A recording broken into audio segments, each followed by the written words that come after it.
Good afternoon, chairpersons and esteemed colleagues. I shall be presenting a case of Limbal Vernal Keratoconjunctivitis, which troubled us because of unusual presentation.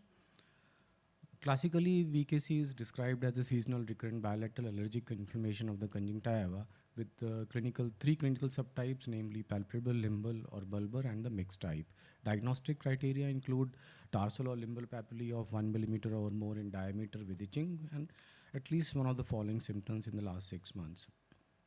The aim of this presentation is to report a rare case of VKC with an unusual presentation, thereby increasing awareness and preventing wrong diagnosis. A 19-year-old male construction worker presented to us with the complaints of redness and itching both eye for 8 months. And the recurrences were there. He had taken treatment elsewhere, but he was not happy. And there was no history of foreign body or any associated skin allergy or asthma. Examination showed a bilateral hypertrophied bulbar conjunctiva with congestion at limbus in the nasal and temporal region between 2 and 5 o'clock hours and 7 and 11 o'clock hours respectively, extending 3 millimeter nasally and temporally from the limbus in the wing-shaped fashion as you can see in the picture. There was some pigmentation temporally in both the eyes. There was minimal upper tarsal congestion without any papillae. Visual acuity was 6/6 both eye unaided with clear cornea and quiet anterior chamber. Rest of the ocular examination was normal.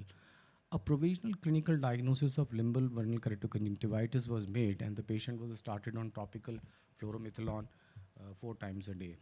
And because of this atypical presentation, we reviewed the literature and which we shall take up in the discussion. And a final diagnosis of segmental limbal vernal keratoconjunctivitis was made.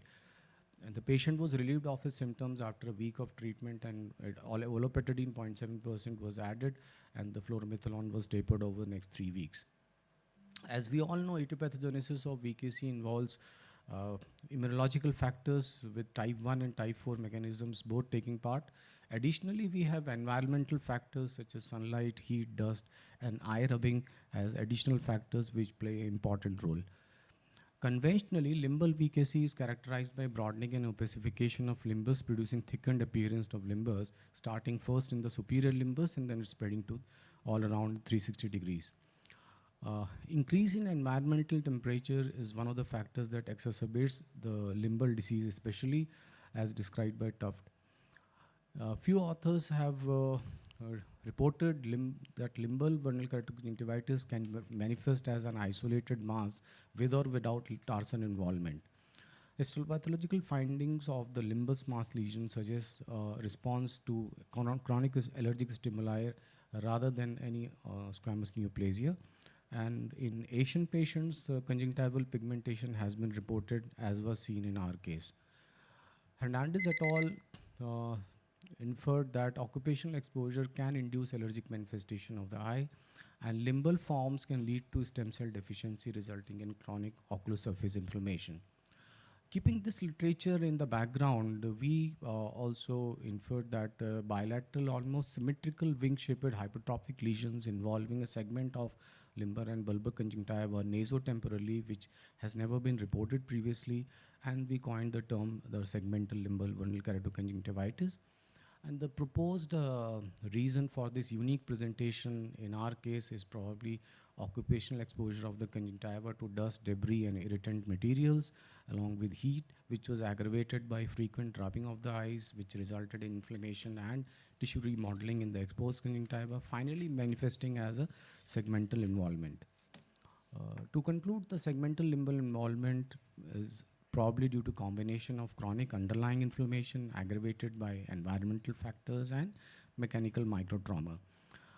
And in a patient, whenever we cross isolated or multiple limbal lesions, possibility of limbal vernal keratoconjunctivitis should be suspected, and a segmental involvement of limbus is a rarity and should be considered to avoid any wrong diagnosis. Thank you.